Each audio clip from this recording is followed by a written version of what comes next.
Welcome back to The Real Grind, guys. You're probably going to be asking, Neander, where's the suit? Where's the studio? Where's the set? You recorded from your phone? But hang tight because today's going to be a super special episode, and I think you're going to like it. Let's get the show started. Waking up to success, now we're getting it started. This is the real grind. Everything you've been wanting, building an empire, no question. Talking about real estate, investing, making the millions, no stopping. While we sip on gourmet coffee, the real grind. This is the real grind. Let's go. This is the real grind. Italo, what? It's kind of weird your setup over there. What's going on, man? I don't know, man. I think we have something special brewing over here. So today's episode, we have a person super, super special. He's been a friend of mine for many, many years. He's super talented, guitar player. He's a soccer player. Every kind of sport he does better than you probably too. And he's a great guy. He's one of the co-founders of The Real Grind Show. And also he's an investor relations here in Multifamily Empire. Today we're going to interview this guy, the coffee master, pain in the ass guy. Welcome to the stage, Italo Martins. Let's go.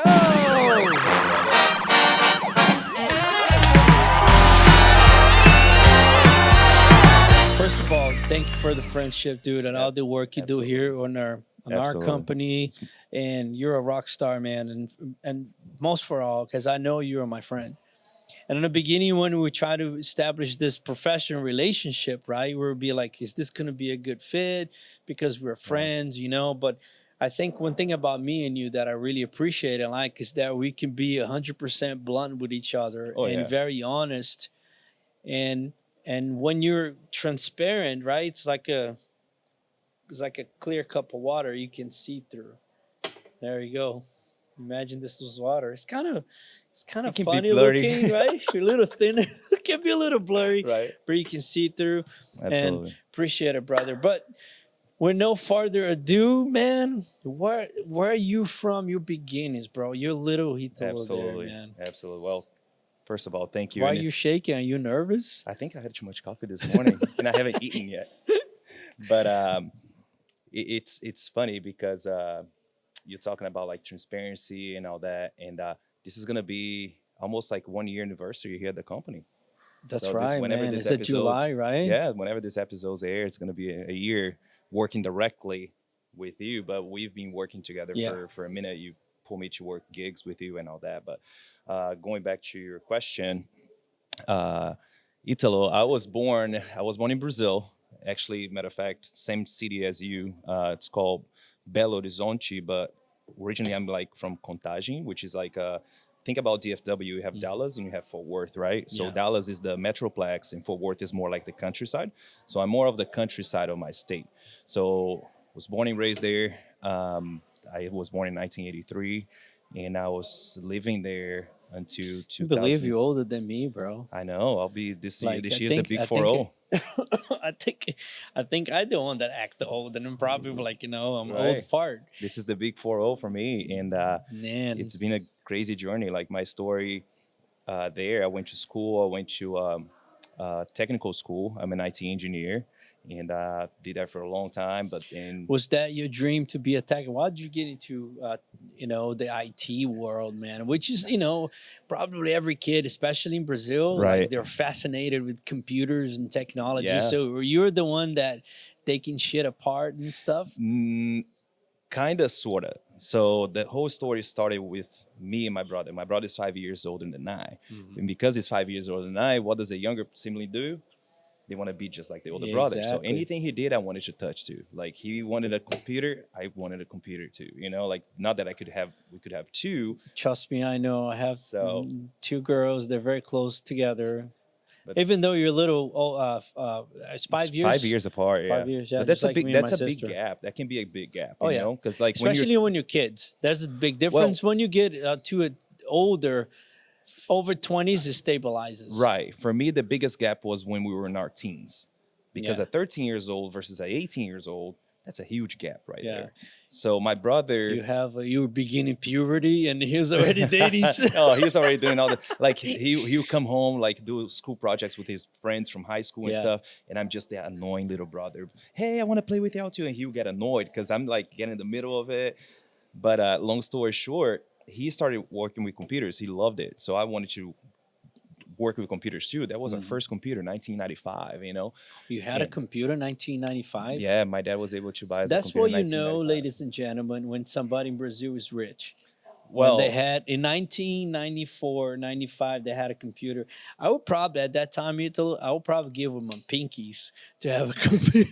but that's kind of how my brother though, he had to jump through hoops for him to build his first computer. So he built it. And we had a cousin that they had a lot of computers. They were rich, like they were very well off, and we would go to their home just to play on the computer, come back home. So we were able to afford one computer in 1995. And then I was in fifth grade back then. My brother was already starting getting towards like high school and all that, and he decided to go to IT school in Brazil. And I wanted to follow his footsteps. But at one point, my mom was like, "You should do what your brother's doing, because that's gonna be the future, computers." I'm like, no, I wanted to be the kid that went against what everybody else was doing. So I was Yeah. like, no, I'm gonna be an airplane engineer, because the school that my brother was going for IT engineering, they also offer a class for like mechanical engineer for airplanes and all that stuff. I did 1 year of it, and I was like, this is not for me. Yeah, Like it was dude, too it's much like, math yeah. and like all that. The it's just everything that is not me. Numbers, being very analytical, and I'm a people's person. Yeah. And I started figuring that out as I went through school, because I wouldn't study. I wouldn't study at all. Everything I learned, I had to touch it and figure it out. That's my way of learning things.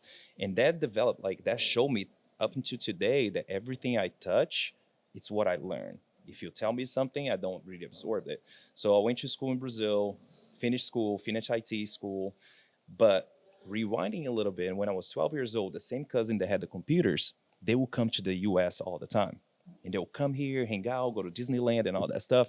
And I always tell my mom, I was like, hey, when can we go? You know, because you're a kid, you have no idea how much, like how much Exactly. does that cost? A plane Especially ticket. going to America, right? Oh my Disney God. World and stuff. Like this is a dream on every kid. Absolutely. And it was so far out of my reality that I didn't understand that you needed a plane ticket, you need a visa, you need a passport, all that stuff. And being able to afford being in America, spending in dollars. So all those things for me was so foreign that I always asked my mom, I was like, when can we go? When can we go? Because they would always come back with like souvenirs from Disney World. And as a kid, I'm seeing like Mickey Mouse sweaters and all that stuff.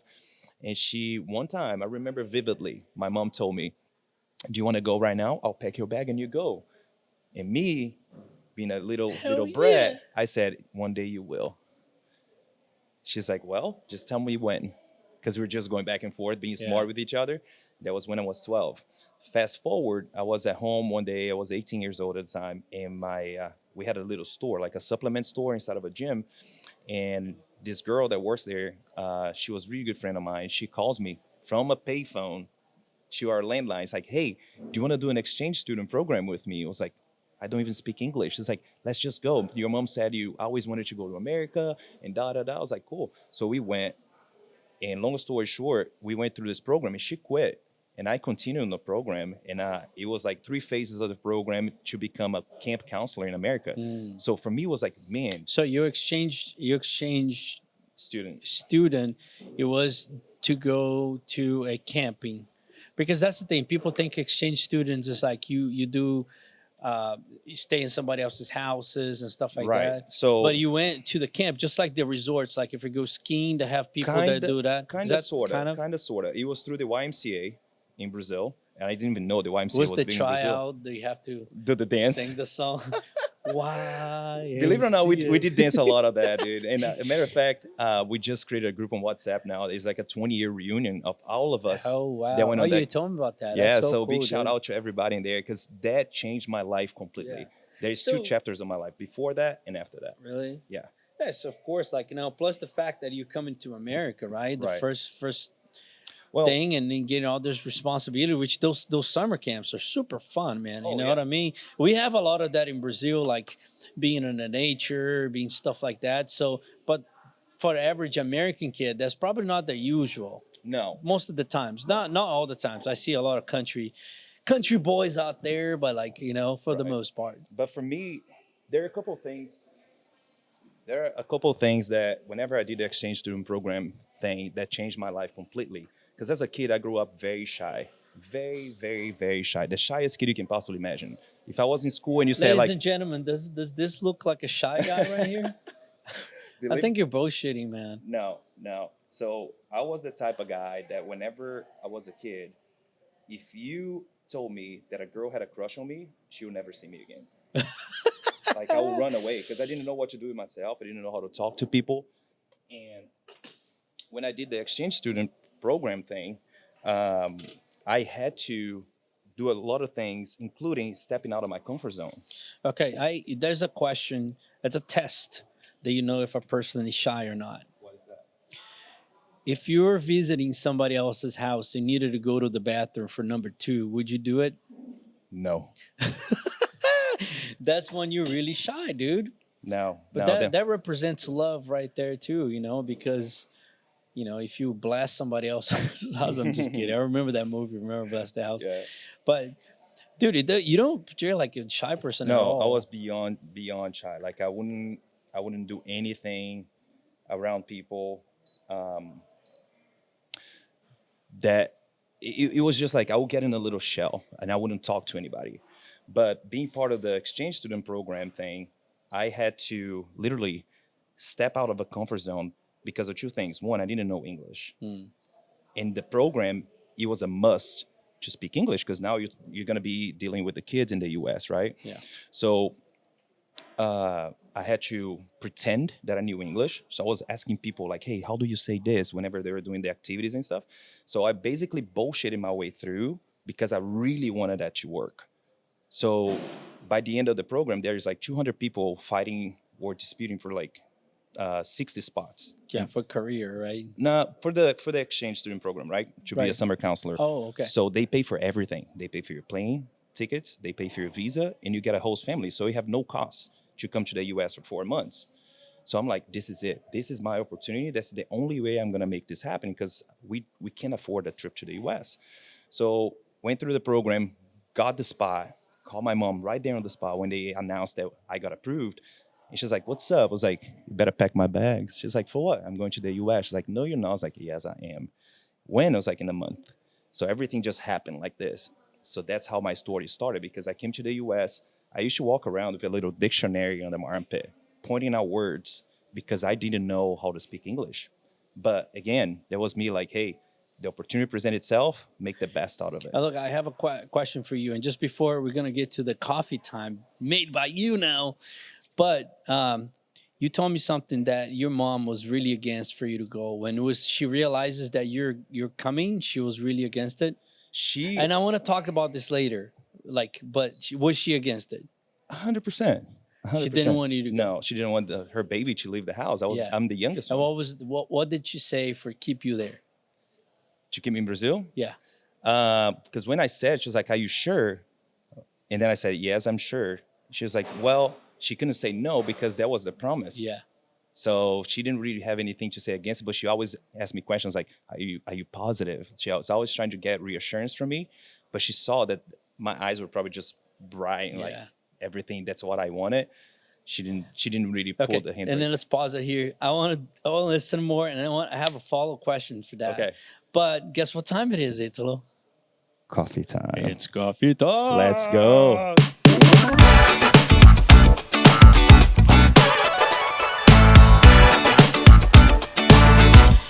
So today's coffee.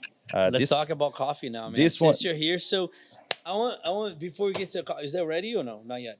It is ready. Okay. I can just brew it here and let it cool down. Yeah, because I want to ask you the question now a little bit, very fast. What was your coffee experience? Because I like the other story bearer, man. Like to listen to your beginnings. As far as like my coffee your history. coffee journey. My mom made coffee with sugar every day. My mom is the type of lady. But do you enjoy that coffee? Oh, absolutely. I'll drink coffee before going to bed with like some cornbread, big cup of coffee. So I'm not very sensitive to the caffeine itself, even though now I learned from you that drinking caffeine post 6 p.m. is not good for you because you don't really go into the REM sleep. Yeah. But it never bothered me to actually allow me to fall asleep. Yeah. But I grew up drinking that coffee that if you froze it was like candy. My mom made coffee with so much And sugar. it's funny because in Brazil, like guys, in Brazil, people just pour sugar on it. Even though we have good quality coffee in Brazil, it's actually one of It's the a best ones cultural in the thing. world. But it's a cultural thing. Everything they put sugar.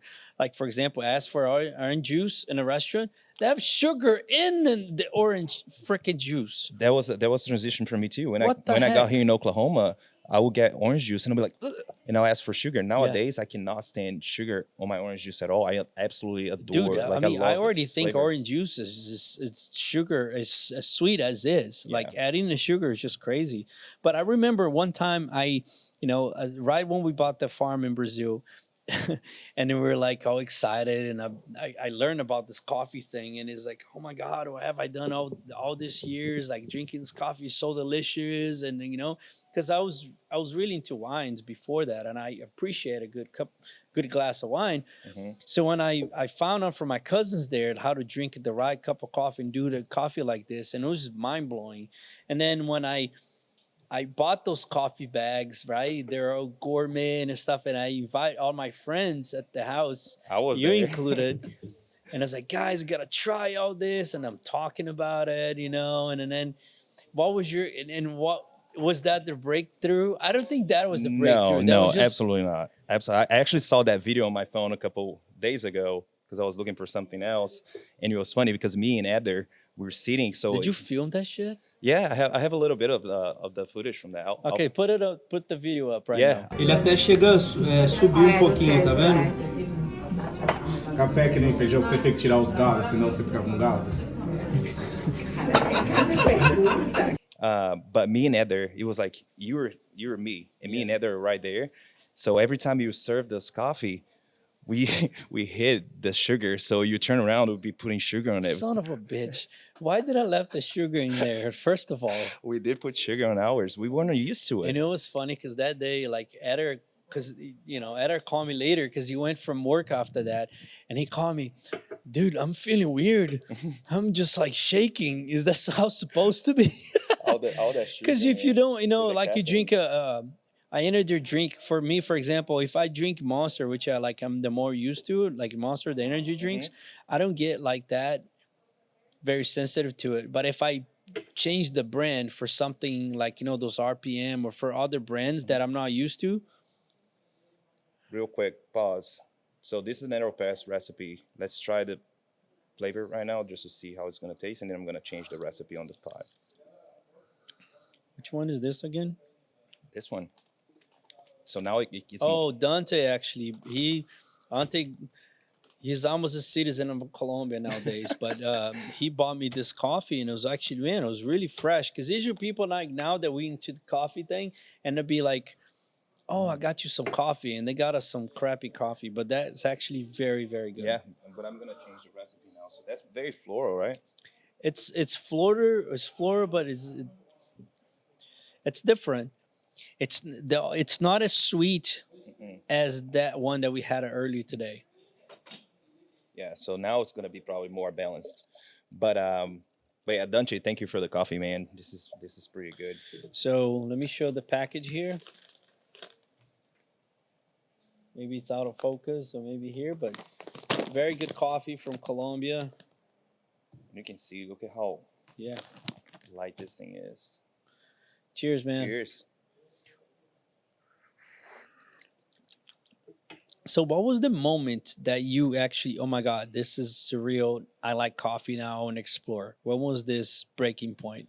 I think, being honest with you, when we started the idea of the Real Grind last year, Really?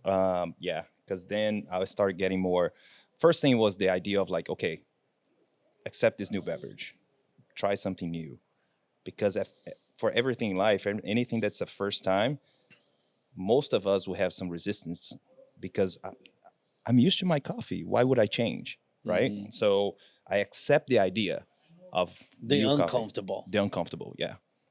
And then from there, But what was the first thing that you fall in love with it? Because obviously I can tell you're in love with it. Like seriously, how much? Maybe not in love, but very passionate about it. yeah, Like, you know what I mean? it's something I truly enjoy. What nowadays. was that moment or that thing that was like, man, this is cool? Like, do you remember? I think the idea of how versatile one whole bean of like coffee can be. With one bean, you can make espresso. You can make all these different drinks, and it allows you to be creative with it. It's not something that is like bottle of wine. You open it, you pour, and you drink. It's very good to me. It's good, but No, like, I understand. but I was like, just saying, but for would me, you have mixture stuff? Like you cannot mix wine with other stuff. I No, mean, you can do sangria, actually, but yeah, you can do sangria. But with wine, like it's wine, and you enjoying the wine. But Right. with coffee, you can do a lot of things. You Yeah. can even put booze on a coffee, dude. Baileys. Yeah, that's true. Yeah. You can go either route, But for me, I'm not a wine drinker. I'm not a big drinker as a whole. I have since I started cycling, my body just started like I don't want alcohol. Yeah. But the coffee thing is I started the podcast thing. You told me like, hey, I want you to really dive into this. And the more I start scratching the surface, I was like, I want more of this. I want more of this. And then I did the barista course in Brazil with Will. So thank you, Will, for all the knowledge shared with me. And We almost did an intensive course in Alto when we were yeah, there. that's true. We went to like a lot of different farms, and shout out to my friends there, my cousin Clayton and they were Ninho awesome. D'Águia and Cacau Bandeira, Pé de Breu, There you go. Sítio Pé de Breu, Ricardo and the family, Ben, Jeremias also as well for Vale Verde. Yeah. Great people, dude. There's making like such a small town, but such great people, and they're doing just like you. You're so passionate about your coffee. They're passionate about growing the coffee, dude. And I think like following up your question, that's when the breakthrough happened. That trip to Alto. Really? Yeah, Because that's true. because I saw how passionate everybody was about coffee. That's so we true. went I didn't even, and I knew this all along. It's like I didn't even think of that. Yeah, That's so because we true. went to so many different farms. Yeah. Even though every farm had the same product, that same product was presented to us differently. Yeah, and they had their own touch to it. Oh, You know? their individual love or Yeah. their individual. And all of them share one thing in common. It was a community thing. Yeah. It was not an individual thing. You don't put a cup of coffee down usually and drink on your own. You always have some sort of company most of the time. You know that I find, excuse me, what I found great, there's no such competition either. They No. all do the same thing and they all know each other. They all collab and share knowledge with each other, right? About farming. Absolutely. It's about farming. It's about taking care of their own community, taking care of the nature, because they all need that. So everybody somehow come together to help each other out in a way. Like, hey, let's take care of our flowers in here. Let's take care of everything in the ground. So it's a competition, but it's also a community, which is a healthy competition to have, because it forces you to be the best that you can.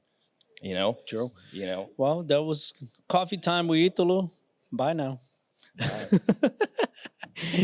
Hey guys, real quick before we continue. So if you want to learn a little bit more how to get started and invest in real estate today, please go to their website, multifamilyempire.com. And if you also want to learn how to do the best cup of coffee in your own home, we're going to teach you a lot of tips and tricks. Go to multifamilyempire.com/the real grind. Let's get back to that interview. Let's go back to the conversation. yeah. And the reason I asked that about your mom is that, obviously I met your mom. She's so loving and, she's awesome. But sometimes our own family, not maliciously, but our own family kind of stop us from Taking off. Could stop us from growing and from Absolutely. reach our goals. And they don't do this in a bad way, malicious, like as I said. Right. But it's, the carrying stuff and the way that you just took action to seek something different, Right. in a new country, a new world, new culture, which is very shocking, dude. Like, I experienced when I came to America, like the shocking culture difference. I didn't know any English at all either. And you, a little teenager, it's kind of sucks. You know what I'm saying? Imagine you go to a country that you don't speak and then you have to live there. Obviously it's by choice, but like it's difficult. Absolutely. And it's funny because like I was the black sheep of my family. We come from a country, from the country. So people are not used to really travel like more than 3 cities or 3 towns away. Yeah. And here comes me saying that I'm going overseas, speaking the language that they don't even understand. So Are you the first in the family that went out? to United States? Yeah, I think I'm the first one that went abroad to live. Yeah. Wow. And then after me, a couple cousins went to Ireland for like internships and stuff. But I'm the only one that really ventured out. Yeah. So for them it was very interesting because they would ask my mom, it's like, so where is he at? Do you talk to him every day? And we're talking about back in the day, we didn't have cell phones. We barely had emails. And I remember one time I was here for so long, then I was working at a summer camp and I was so head over heels. Like I was in love, I was in cloud nine. And I get a call from the front office and they're like, hey, I think somebody's speaking Portuguese on the phone because nobody can understand them. Wow. It's got to be for you. So I went there and it's my mom.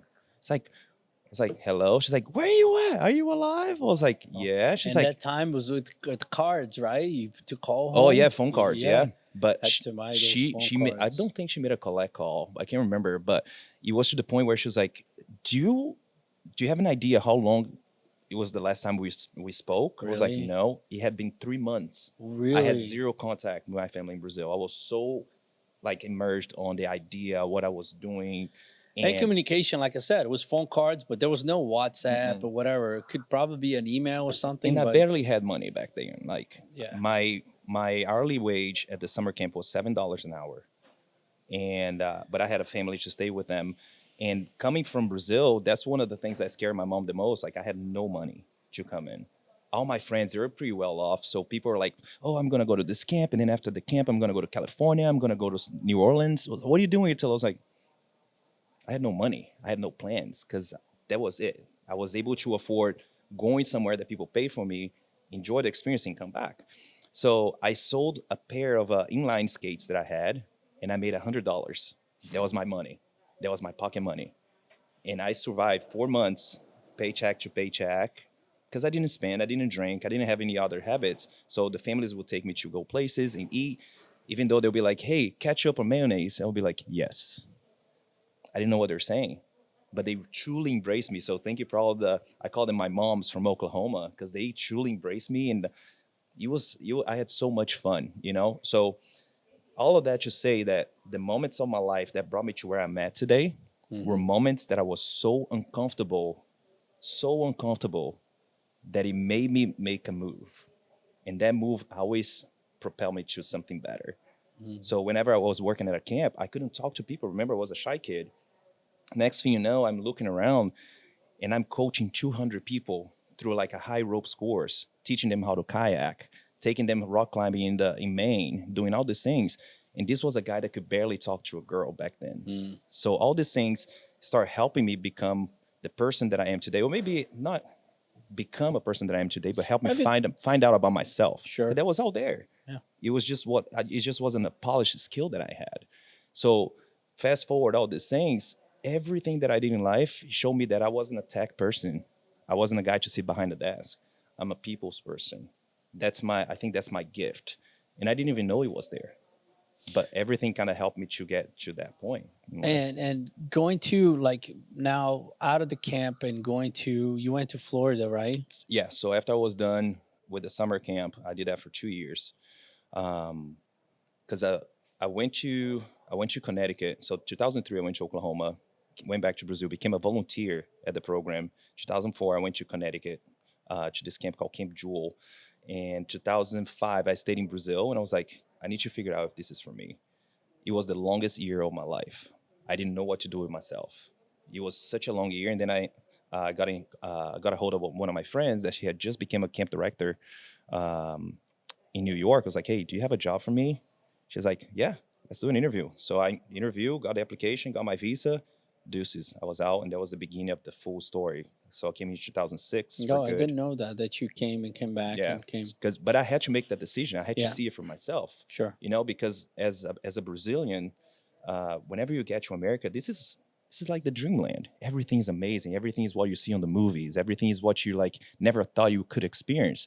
Like my driver's license, my first test that I did on the DMV, I drove a Mustang. And I'm like talking to my host family, like, are you sure you're gonna let me drive that? She's like, oh yeah, just go do your driver's test. So I told people in Brazil, like I did my driver's test on a Mustang back in 2003 when they were first coming back out.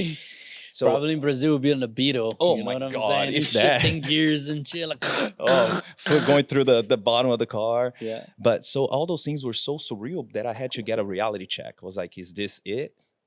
Am I just like living this honeymoon stage? So I gave myself a year, and that was enough to show me that I needed something bigger. I was actually the way I navigate my life, and I understand that now. I need something new. I need new challenges. That's what keeps me moving. I can't stay still. I can't just be treading water, you know. So anything that's new, anything that's like that's gonna kind of like challenge me in a way that moves me. That was with the language. That was with not being shy anymore. That was with moving to America. That was with going from New York after 2 years, going to Florida, becoming an account. No, I worked as a valet manager. I worked as a valet. 2 weeks later, I got a job as a manager. Then changed it to be an accountant. Then the same office, they hired me to be a paralegal. I had no clue what I was doing. But one thing that was all in common, I was the people's person. yeah. I was always the guy pretty much being like connecting people. So my skill set has always been that, no matter what I did. But did you know back then that was you? No, absolutely not. Absolutely not. So, and then moving forward, you came to Dallas and you started your tech, that you So, engineering thing that you thought this is, you Right. prepare your life for. And then how was that experience? Right. So when I was in Florida, 2009, my dad passed away one day before I got to Brazil. So we had a family trip planned out after 3 years of being in Brazil. They're like, come down. So long story short, the day before I got to Brazil, he passed away. Got there, spent a month with my mom and my brother. And I told my mom, I was like, I'm going to stay. She's like, no, this was your dream back then. Keep chasing it. What are you doing here? Keep chasing it. So I came back. In my mind, So you had this trip, you're going to Brazil, and then one day before you got the news, like a phone call. it was at the night before. So So you had to fly next day. knowing that, yeah. Holy So shit, I got a dude. call from my mom. Actually, my friend Anthony, he called me that night at midnight. He's like, hey, dude, your mom needs to talk to you. I was like, what's up? She's like, she's trying to get a hold of you. So I called her using a calling card. I was like, what's up? She's like, hey, you need to be home right now. I was like, it's midnight, Mom. I'm catching the flight tomorrow. She's like, well, your dad is not feeling well. And I got that feeling. I was like, did it happen? She said, yeah. I was like, there's nothing I can do right now. There's no planes leaving Florida. How are you? She's like, I'm okay. How's your brother? She's like, he's a mess. I was like, well, take care of my brother. I'll figure it out, what I need to do. And that's one thing that I learned about myself too. I'm very passionate about a lot of things, but when it comes to a situation where it's like fight or flight, I can be very sharp with my decisions. And that was one of those moments. So next morning I woke up, found the first plane ticket that I could buy, went to Brazil. That whole thing happened and came back. So I'm trying to figure myself out now. It's like, what do I do? I need a career. I need something. And how old were you? So this is 2009. So deduct, what is it, 4? So that's 14 years ago. So I was about 25, 24. Yeah. And But you kind of, trying to figure out your life at the time, right? I mean, and this happens, dude. I bet you probably. it was a big impact. It was a big impact. Did you consider, even when you're there and that tragedy happened, like, did you consider even going back to Brazil, or at least thought about it? That's what I did. That's how I did. I talked to my mom, but she's the one that pushed me back now. Oh. She was like, go. Don't stick around. That's you. That's what speaks to you. That's what makes you happy. So when I got back, I was like, I need to figure it out. What do I need? I need a career. First thing that came to my head, I almost joined the Army. I've always wanted to be a Navy SEAL. Oh, me too, dude. Yeah, it's cool, man. Like you see all the videos, the fucking movies, A, right? and those guys are always involved in cool shit. And I was like, I want to be a cool Army guy. I don't want to just be the guys like sweeping the floor, doing all that, like the little job as an Army guy. I wanted to be the guy that will go to the battlefront, and I wanted to be that guy. In the U.S., they give you that idea, but it's also true that like they support you in so many ways when you're there, when you're after. So thank you for your service if you've been in the Army there, because that I fell in love with it. I really wanted to do it. I called my mom. I was like, hey, I'm gonna enlist. She's like, crying on the phone. I was like, crap, I can't do it now, because if I do, something's gonna happen. She's gonna be like, told you so. So I spoke to a buddy of mine that used to live in Fort Worth, and he was working for BlackBerry when BlackBerry was a great thing. BlackBerry was the top smartphone out there. Made an interview, got the job, packed my car, my entire car, came to Texas, drove, got here, and I've been here since 2010. But And how was the experience now that, you obviously from camp and doing, but this is like the truly corporate, like you now working for a company. And when you got into the company for BlackBerry, was it part of your on your mindset as like, I want to move up on this company, or envision yourself as, what was your intention, or what was your you know what I'm saying? Like, what was your goal? Like, right. man, I want to become like What was the roadmap on super that? manager, or Right. even a CEO, maybe. I don't know. Like, did you have that ambition? I didn't at first, because that was the first big corporation I've ever worked in my life. Right. Everything else, Which was pretty big at the time, man. It was huge. BlackBerry was the main. If somebody had a BlackBerry back then, y'all probably remember this. Just like in Brazil, now you're rich. Oh, you're rich. If you had a BlackBerry, you're rich. Yeah, a little bit more. And so working at BlackBerry was very interesting because of two things. The guy that actually interviewed me, his name was Italo too, right? And I was like, really? He's like, you guys are pranking me. Got the job, yeah. But the funny thing is, as soon as I got to BlackBerry, my first day, he got laid off the day before. I was like, so I guess there's the only spot. Italo to replace Italo, right. man. So there's a spot for only one of us. But BlackBerry was very different.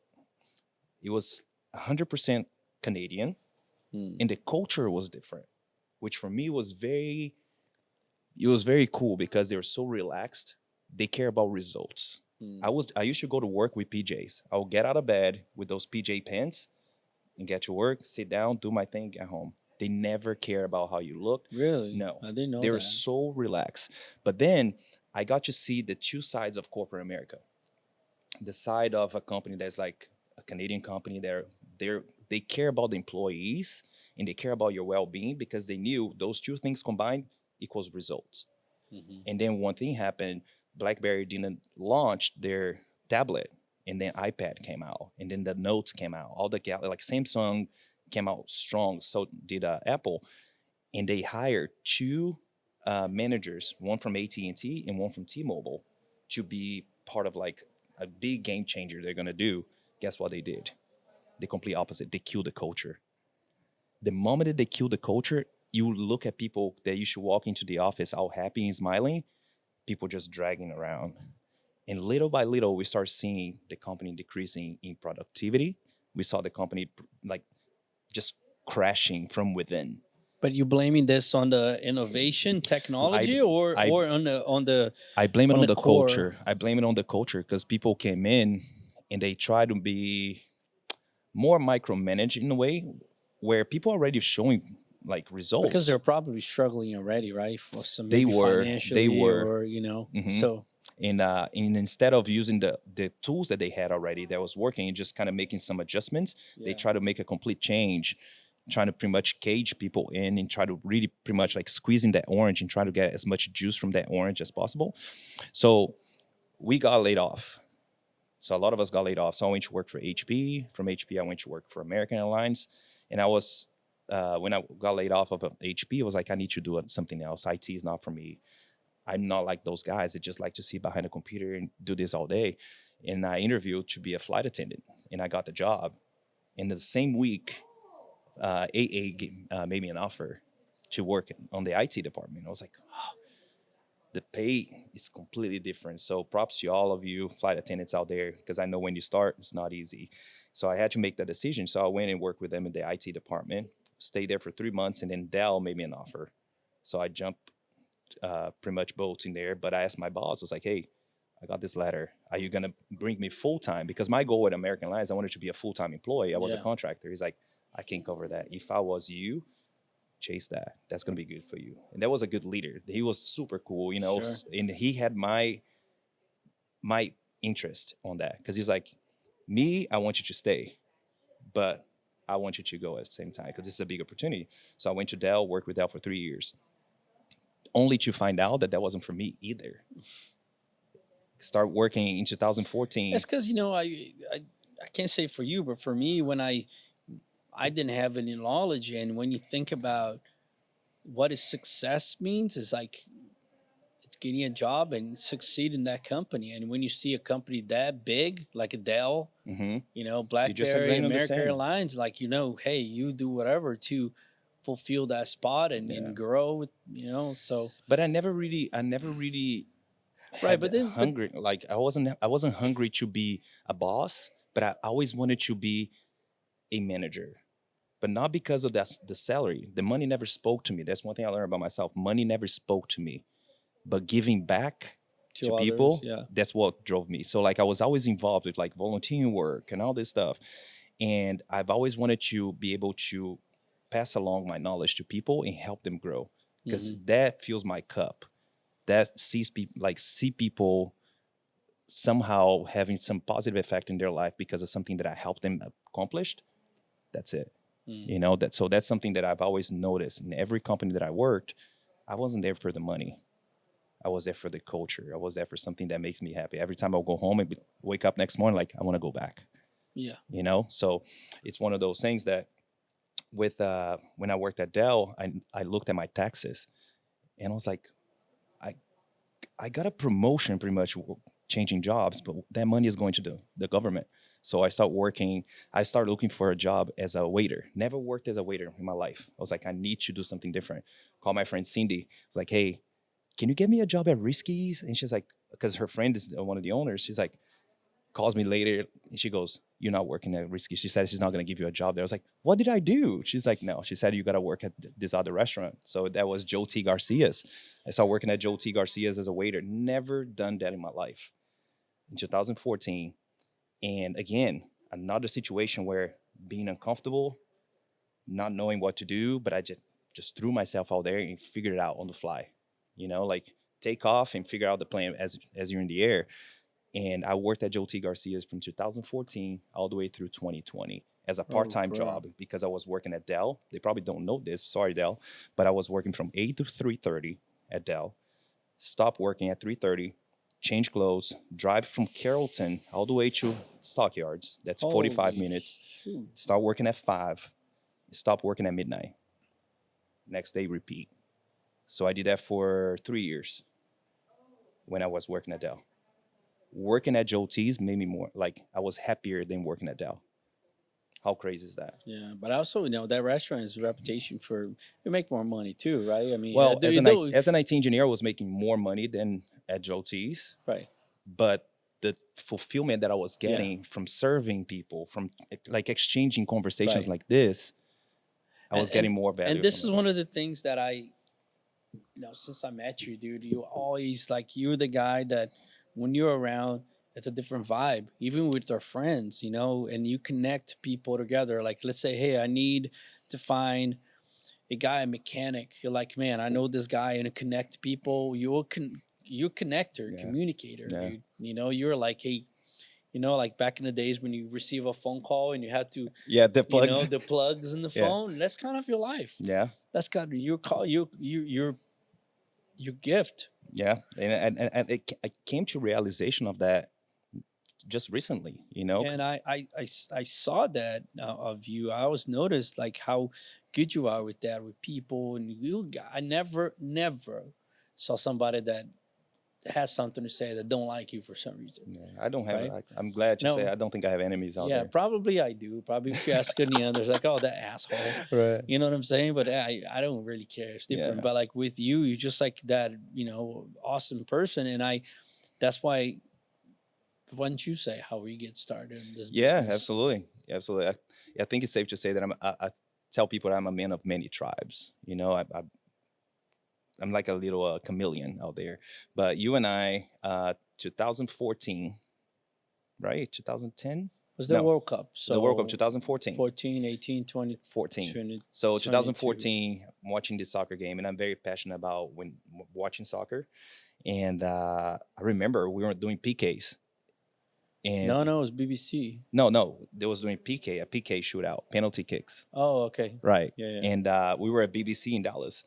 And I'm there with my little group, and somebody missed a PK, and I'm like, You're "God sitting right damn." behind me, and this guy would talk the entire game. It was very annoying, actually. But something you guys, because you were there with friend, right, Sandro? Yeah, Sandro. And you guys are just saying some funny shit too. Yeah, And I was yeah. laughing, right? So you're behind me, and I look at you, and Yeah. like sometimes I want to just like shut the fuck up. Yeah, But we like were being most of the stupid. time, it was like it was funny too, So Yeah, and we're probably like drink. It was Brazil, man. it was Brazil. It was the playing. World That was Cup. Was that the one that we lost without That the was World the Cup? one that we got out. Yeah, Yeah. yeah. So imagine the frustration that day, right? So 2014. Then I turn around. We start talking in there, and somehow I can't remember. It's a blur for me where we truly engaged after that. I can't truly. I don't know if you. We had some common friends that lived close to me. Raquel, Monica, But I met them- with Dante. No, you met them before already, I think. And then I was like, I think I invite you over. Like, I think we probably exchange phone numbers. It's like, hey, bro, whenever you uptown, because I live, we Right. used walking distance from BBC, Right. And you came to my apartment. I once. remember that, but I don't remember where everything kind of like just Yeah, got like this. But that and was I the think we initial went thing. to a clubbing together or something that day. Then I don't know. I dude. don't know. It's And such a blur. Yeah. It's such a blur. I need to try to like trace that back, but that's kind of how we started. And then from that day on, you had the company, right? The Yeah. Sound and Power. And I remember when I used to live in Carrollton, I had this little like mother-in-law apartment, and I wanted to make it look cool, And I was like, Neander, can you help me out? And then you hooked me up with your guys. Yeah. It's like, hey man, just give them some money. So they came through, and my little apartment looks awesome after they left, man. That thing looked like legit. And from that moment on, every time you had a little gig, you start asking me like, hey, can you come and help me out? Yeah. And Well, that was way after, because when I sold Sound and Power and I started playing saxophone for a while, and then I started working for a company as a marketing director, events coordinator, True. and then that's where I was. But again, the role that I hired Italo for, he was actually my backstage manager. Why? He was the only one that could interact with, we did events that we have Damon Jones, Ed Milet, Jesse Itzler, Pace Morby. Pace Morby, and he was there, talking to them right before they would go on the stage, and cannot be anybody more perfect than that. Jesse Itzler got your belt, right before he goes on he stage. came in without a belt. Yeah, but that's the thing, because it was connecting you to the right job, right? And that was just perfect, man. Yeah, it was awesome. And that's one of the things, like you said, I didn't know I had that in me, but I started noticing that I can play in any table. Sit me on a table, I'll look around, I'll figure out where do I belong. Do I speak? Do I listen? Do I interact? So I started learning how to navigate, and that's one of the best skill sets that I think that I have, because throw me anywhere, I'll survive. Throw me anywhere, I'll come out with 2 friends, So I think one of the biggest things for me in life is to really understand that, like, a lot of times you just got to scan the room, and figure out what's your spot. And where do you this is the best virtue you could have, because I was just going through a book right now that talks exactly about this. That's the introvert and the extrovert. And there's the hypervert, is the one that stays in the middle. That knows how to listen. He knows how to speak at the right time. Right. And that is actually, they say, this was one of the best salesperson. Right. To move people, is the ones that know how to stay in the middle. Right. And knows how to read. You can't be either extreme, right? Exactly. And that's a talent. Yeah. You know what I'm saying? A guy that is too loud or too extrovert, he'll talk too much. And he will just, and the one that is introvert, he just don't talk at all. Right. It's either like cup is like really empty, really full. Exactly. You kind of want the right amount in there. It's like they say, right? The medicine, from being something that's going to kill or from something that's going to cure you, it's all about the dosage, right? Right. So I think it's the same thing. So you can't be too much, can be too little. And I kind of found myself right there in the middle. But again, you have been such a powerful tool in my life, because you see me, because growing up, I was the guy that people be like, you suck. Oh, you're this. Oh, you're that. So it's almost like that mental bully that you start believing that you're not worth it. You're not capable. But once you have somebody next to you that leverages you, that sees you and like wants your growth, you take a step back, like maybe it's there. And that started with the guitar. When I started learning guitar, I brought my guitar to Neander's house and I'm like, check me out, man. And it's like, I sucked at it. Right. You played that stupid Yeah. song. I still hate it Right. today. And but you said, keep doing it. Keep doing it. Now I'm able to play, have fun with it. When I was on stage, you're like, hey, man, you got this. You can do it. Next thing you know, I'm talking on stage. Those are things that initially I didn't think I was able to because I'm an introvert from the within. I'm like, who am I to be? That's what people told you were introvert, bro. That was probably not you, because look at the power you have in your Right. hands, Right. right? I have some shit that I still carry with me that I was told, but that doesn't define you. Exactly. And you have to break through this stuff. You do. So don't even say this anymore that you're introvert, because you probably, this is what people made you believe you were. I know I am, but Because not in, anybody that knows you today, bro, that's not. And I know you were there because, you know, Right. probably was your belief, but like, this is not who you are. Right. It doesn't define me who I am today, but I understand that sometimes my introvert side is there, but I know how to navigate that now. You know, it's almost like when you burn your hands with fire. Now you understand that burns, right? So now I understand when I'm being an introvert, but I also know what I need to do to get out of that. So understanding yourself, understanding your skill set, being truly honest to yourself is the best thing you can do to yourself, because that way you know your skill sets. Yeah. You know where you belong. If it's too much, too little, can you deliver that? Because it's within. Yeah. But one of the most important things is surround yourself with people that's going to empower you to bring the best out of you. And how is your today, you know, all your career, I'm talking about career, not even like future, what you think you're at today, and what does that, by, you know, obviously we all know you work here, but how's that impact your life, or Absolutely. how do you Absolutely. Don't lie to me, bro. Just say the truth. Fucking hate working here. No, it was a career change, because I was doing medical recruiting before. Remember, I did medical recruiting for 3 years, which was something that was great because it was the best of both worlds. So I was talking to people all day, being able to, which is crazy. Check this out. As a recruiter, you talk to a doctor. Let's say you're a doctor. The way I looked at it, I wasn't talking to a doctor. I was talking to somebody that I want to place them at the right place that had a need to help the community, right? Because if a hospital has an opening, that means that there's somebody on that hospital aisle that needs help, and there's no professional there to help them out. That's so true. You know? So me placing doctors to work at hospitals filled my cup, because I knew I was making an impact in the lives of hundreds of people that are going to go through that guy on a daily basis.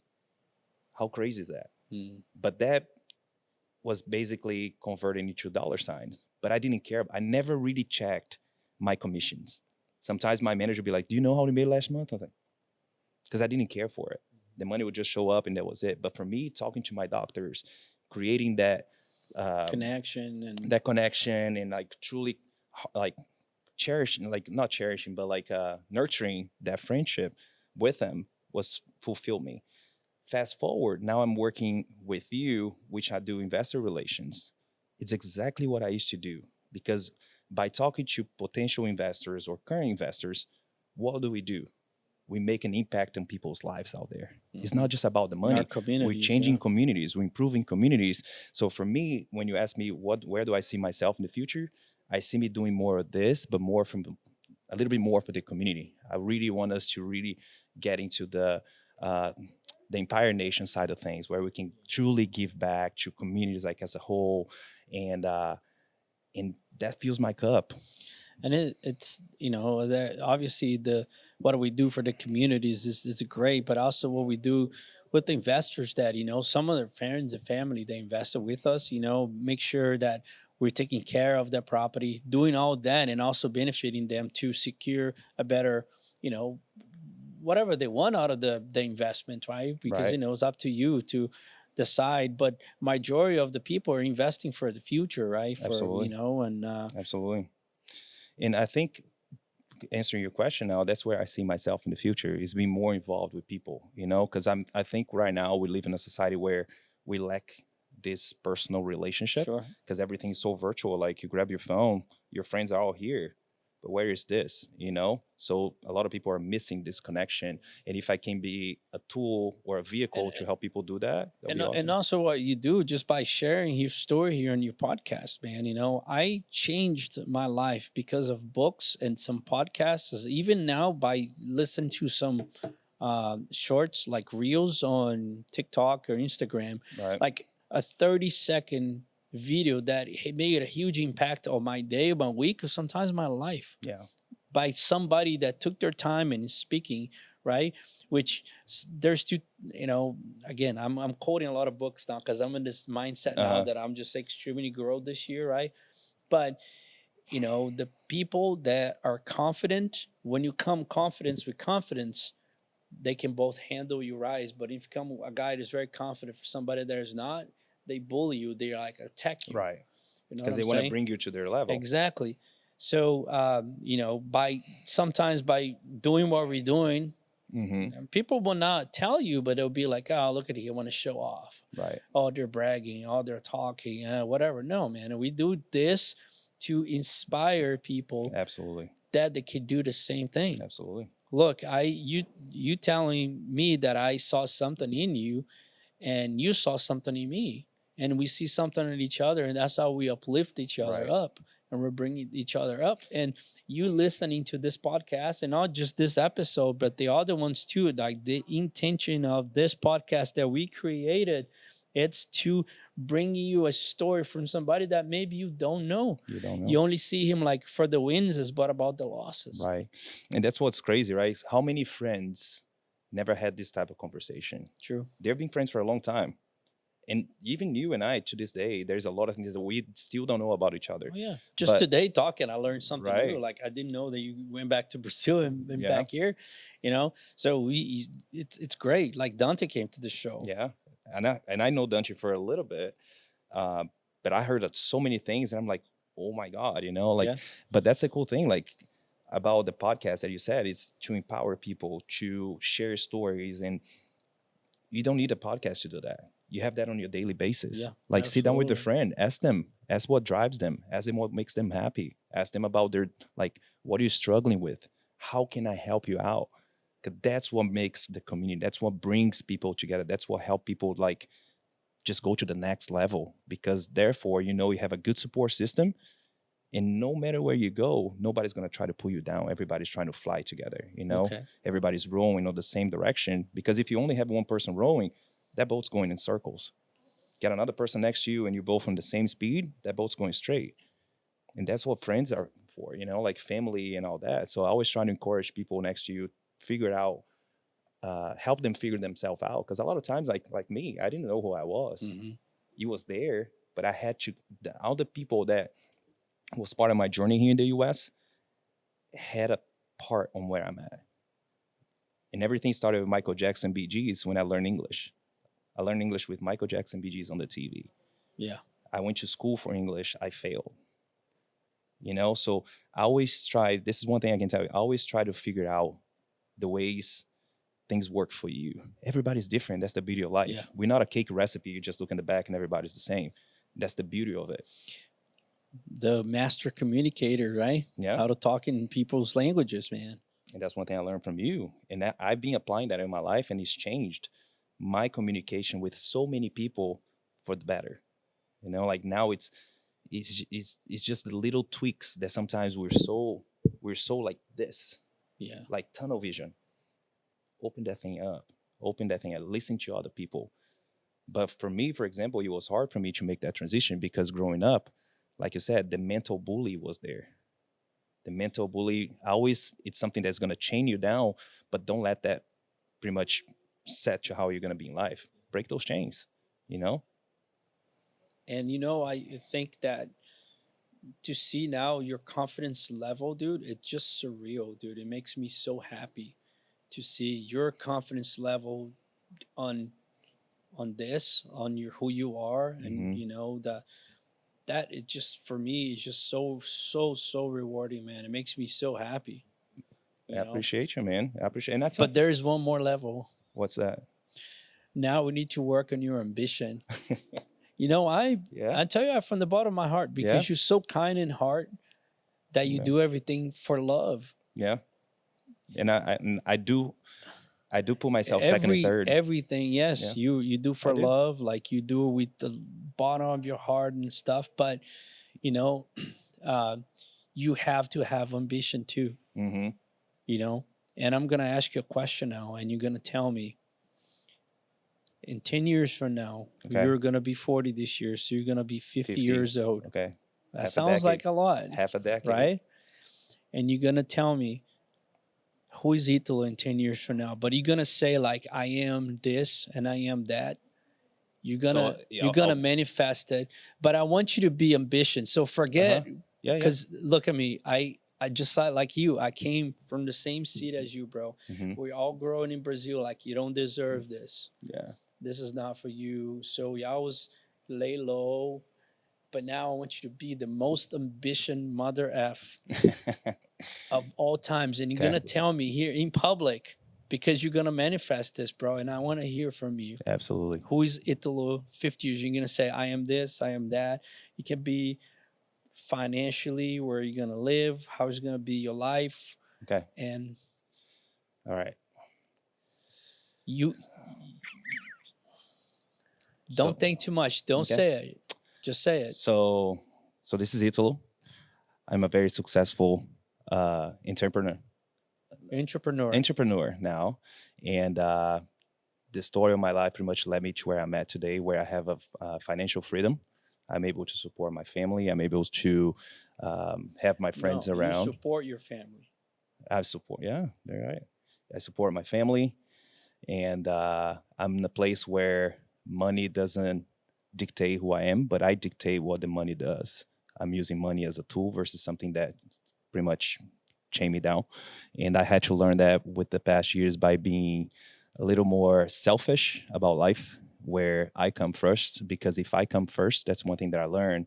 If I come first, everybody around me is happy because I'm giving 100% of myself to them, versus if I put them ahead of me, I come second. So they are provided, but I'm not. So I need to come first, because therefore it's a waterfall effect, you know? So that's one thing that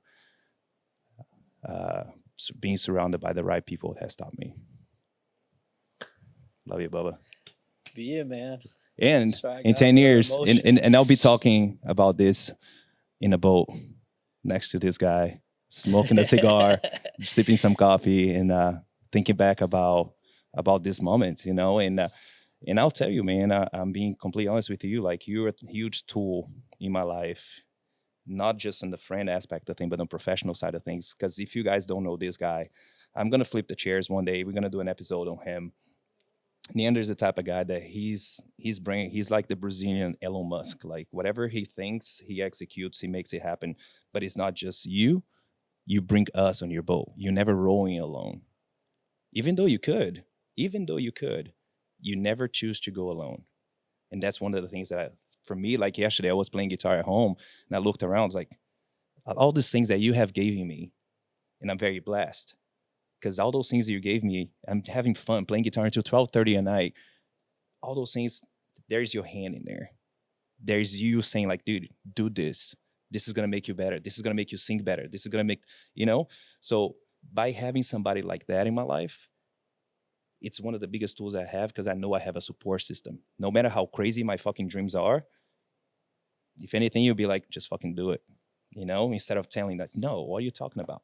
You know, so always surround yourself with people that no matter how crazy your dreams are, is going to support you. And that's what you do with me, with the team, with everything we do. You're a crazy dreamer, but your dreams are not like, we can achieve it as long as we follow pretty much the idea that you have behind it. Like your drive is different, and that pretty much like inspire us, because a lot of times people don't have that. We're just wired that way. But that's the beauty of it. Combined forces, you have the guy that has the drive, you have the guy that is the executor, you have the guy that makes the communication. So being surrounded by the right people, it's what brought me from the moment that I left Brazil to where I'm at today. The best thing is be good to people, be nice to people, be honest to people, be true to your friends.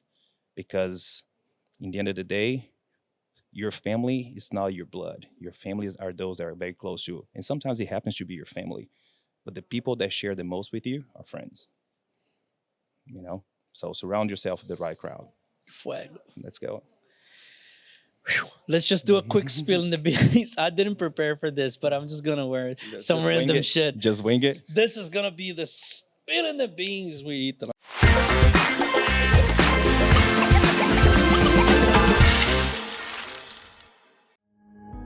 Blackberry or blackjack? Remember the blackjack? Uh-huh. So I'll I go had blackberry. one. I'll go blackberry. Okay. The bold with the little ball. the ball, yeah. All right.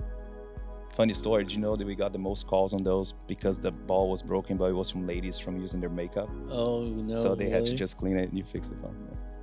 IT guy. All right. Soccer or basketball? Soccer all day. Even though I'm tall, but Okay. soccer. Snow skiing or water skiing?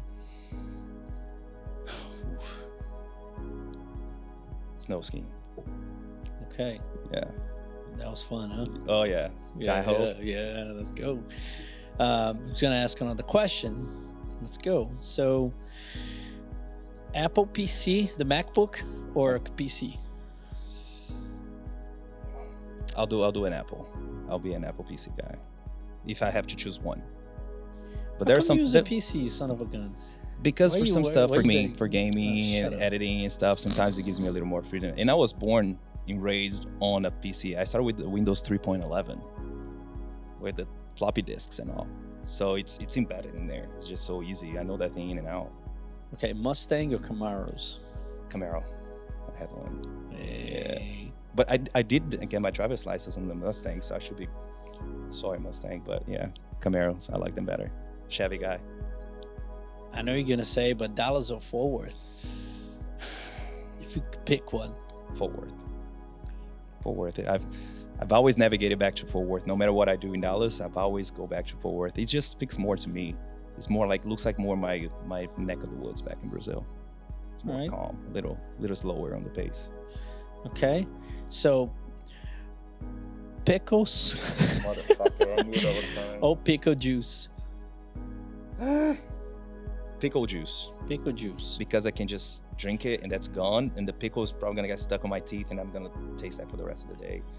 And I did have to drink pickle juice last year because I was cramping through cycling Yeah. competition. Went from Denver to Vail, and oh my god, I despise pickles. I hate pickles. Okay, Scott or Specialized?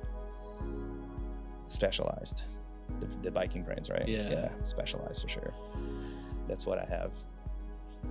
All right, that completes the bees. Well, kind of know you so much, and we did an hour episode. Shit. Can you that's believe all. it? You'll So- probably make some cuts in there. No, it's fine. I don't want, that's the whole thing, because that was actually really good. Yeah. You know, and people that we have, connection like to, it's just, we could be talking here for another 2 hours, man. Absolutely. So we talked about your past. We talked about everything, and as usual on the show, you get to look at the camera 3. Give yourself some advice, man, that could inspire some people today. That you can tell your younger self, maybe in Brazil, or maybe when you just arrive on that camp. Absolutely. So I will tell you, listening is the most important skill set you can have. These two guys right here, they will take you places that you never know, but this guy right here can shut you down. So being a good listener is better than being a good speaker a lot of times, because that means that you being able to comprehend everybody, understand what's going on around you, and then make your plans going from there. And along with that, always be nice to people. You never know what somebody else is living out there. So practice empathy. Always have empathy in your heart. Even though you think you're right, even though you think you have the best advice, have empathy with people. Number 3 in there is be selfish. That's something that we spoke about a little earlier, but be selfish. Always put yourself first on your relationships, on your jobs, on anything you do, because if you give in 150% of yourself to your whatever you're doing, whoever is next to you is going to be the person that's going to benefit the most, because you're always going to be that person that they fall in love with, the person that they hire, the person that whatever you're doing, if you're being 150% of yourself at all times, not putting other people in front of you, you don't forget yourself. You don't forget who you are.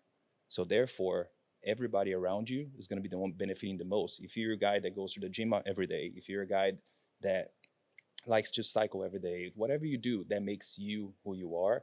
And if somebody meets you today, they like you because of all the things you do. So don't stop doing the things you love because of something else. Always keep doing what you do that makes you whole, and that's going to take you places too. Amazing, dude. Yeah. And I love that what you said, and I want to say, when your cup is overflown, I can pour it on your cup. But if my cup is empty, there's nothing there. See? 100%.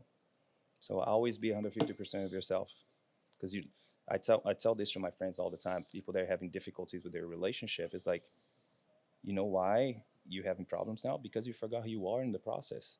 So the person that your wife or your girlfriend fell in love with from day one, that person's gone. True. You know? So keep being that person, because that person is going to still fall in love with you every day. Yeah. And same thing goes with coffee. Same thing goes with multifamily. Same thing goes with real grind.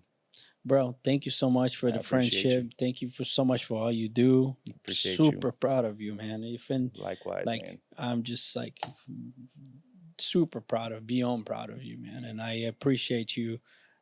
You're like my brother. I love you, man. Thank you, brother. Let's go. Now Appreciate get the hell out of the bar. And ours. Thank you so much for being here in the Real Grind.